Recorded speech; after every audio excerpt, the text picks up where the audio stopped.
ulfaafat sona kay nagtinya.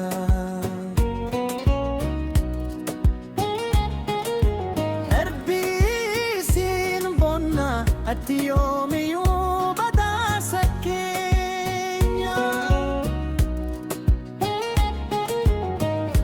Abshir sif jirasin jadayman Kenya. Ya biyugan machufi nagenya.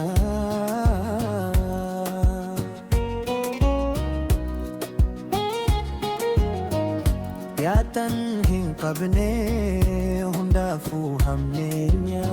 Yomi usin farsa atina afqabenya. Sona qalbi dabura jirenya.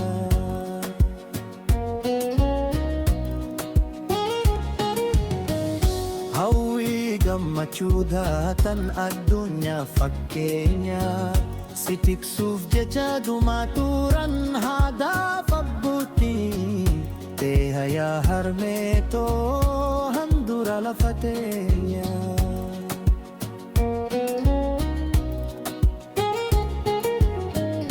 Finfinnee bar'atiinuuf lubbuu teenya si dhabuu yoom dandeenya. Gocha fi jecha siyoom gurra daleenya. Akka rabbiif malee silaa yoom askilna.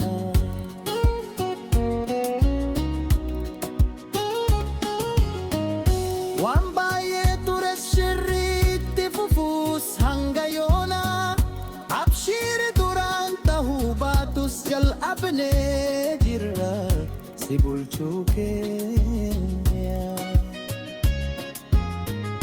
Jarri duraan mi'eeffatee of harkaa si dabee. Kanaaf sitti aaraa nuti harkaa si qabna. Mee maalitti aaraa? Abshiir walii nuti ilmaan kan kee ta'uu si ijaara.